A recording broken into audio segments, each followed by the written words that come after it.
செல்லமே, கண்ணே, தங்கமே என்றெல்லாம் நம் ஊரிலே சொல்லி அந்த குழந்தைக்கு உணவை ஊட்ட ஆரம்பிக்கிறார்கள். இங்கேயே கருவறையிலிருந்து அப்பாவியாக வந்த ஒரு குழந்தை எண்ணங்களினுடைய உணர்வுகளை உள்வாங்க ஆரம்பித்து விடுகிறது. அப்பொழுதே பிரச்சனை ஆரம்பித்து விட்டது என்பதை மட்டும் எல்லோரும் புரிந்து கொள்ள வேண்டும்.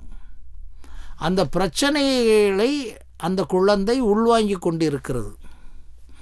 எப்பொழுது எண்ணங்கள் துளிர் விடுகிறதோ அப்பொழுதே அந்த பிரச்சனைக்குரிய விதை போட்டாகிவிட்டது என்பதை புரிந்து கொள்ள வேண்டும்.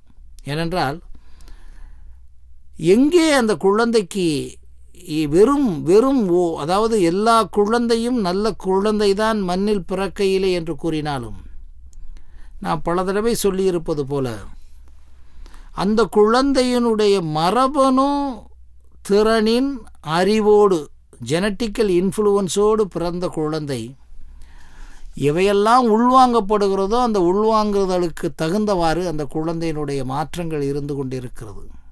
ஆக உள்வாங்கக்கூடிய ஒன்றில் ஏற்பட்ட உணர்வு மூளையின் சுழற்சியிலே பட்டு அங்கே எண்ணமாக பரிணமிக்கிறது. அங்கேயே அந்த குழந்தை பிரச்சனை என்பதை தொடங்கி விடுகிறது. இங்கே தான் புரிந்து கொள்ள வேண்டும்.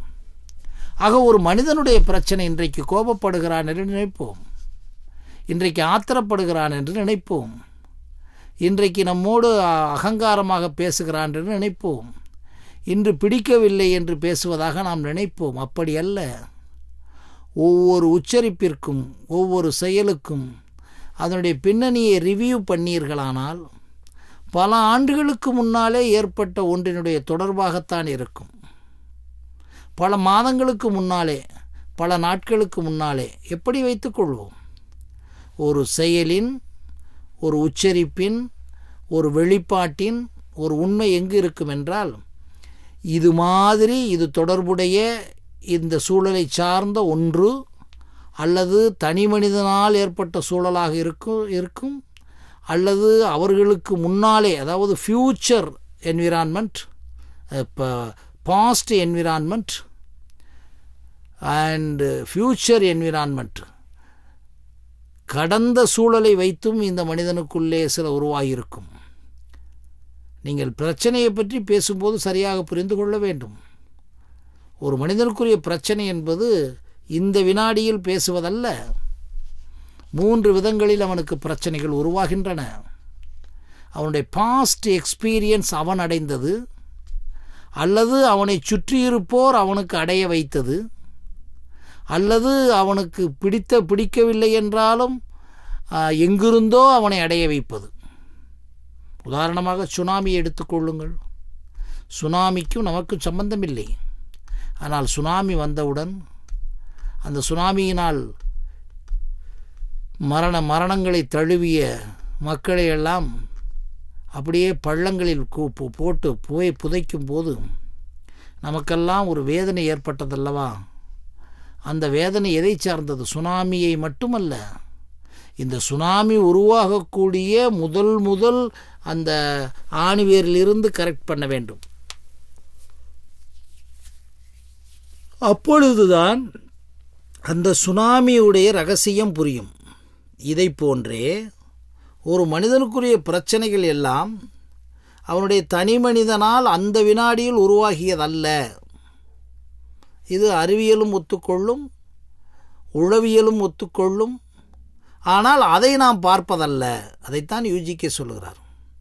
இன்றைக்கு ஏழையாக ஒருவன் இருக்கிறான், முட்டாளாக ஒருவன் இருக்கிறான், அறிவாளியாக ஒருவர் இருக்கின்றான், ஒருவன் தொழில்நுட்ப கலைஞனாக இருக்கிறான். இப்படி ஒவ்வொன்றாக பார்த்தீர்களானால் ஒவ்வொரு விஷயத்திற்குள்ளும் ஒரு மாபெரும் பின்னணி பின்னாலே இருந்து கொண்டே இருக்கும். அதற்காகத்தான் அம்பை விட்டுவிட்டு, அம்பை எய்தவனை விட்டுவிட்டு, அம்பை எய்வதற்காக தூண்டப்பட்ட ஒரு அடிப்படை விதையை பார்க்க சொல்லுவார்கள். அது மாதிரி இந்த பிரச்சனைகளை நாம் என்ன செய்கிறோம்? உருவாக்குவதை தவிர பிரச்சனைகளை உண்டாக்குவதைத் தவிர நாம் அவற்றை அலசி பார்ப்பதே கிடையாது. ஏனென்றால் அலசும் போதுதான், யுஜிகே சொல்வது போல் அலசும் போதுதான் ஒரு பிரச்சனையினுடைய மூலம் தெரியும். இன்றைக்கு ஒருவர் மிகப்பெரிய ஒரு கொலை குற்றவாளியாக இருக்கிறார் என்று பார்த்தீர்களானால் அந்த கொலை குற்றவாளியினுடைய ரகசியங்கள் புரியும். அதனால் பிரச்சனைகளை தீர்வு காண்பதை, பிரச்சனைகளை சிந்திப்பது என்பது மட்டும் பிரச்சனைகளுக்கு தீர்வு அல்ல. அந்த பிரச்சனைகளை அலசினால்தான் அந்த பிரச்சனைக்குரிய தீர்வை கொஞ்சமாவது பார்க்க முடியும். ஆனால் பிரச்சனைகளை நாம் உண்டாக்கி கொண்டிருப்பதே நம்முடைய பழக்கமாக்கிவிட்டோம் என்று யுஜிகே அவர்கள் கூறுகிறார்கள். மறுபடியும் யுஜிகே அவர்களுடைய செய்திகளை பற்றி பார்ப்போம். இந்த பிரச்சனைகளை பற்றி அலசுவோம்.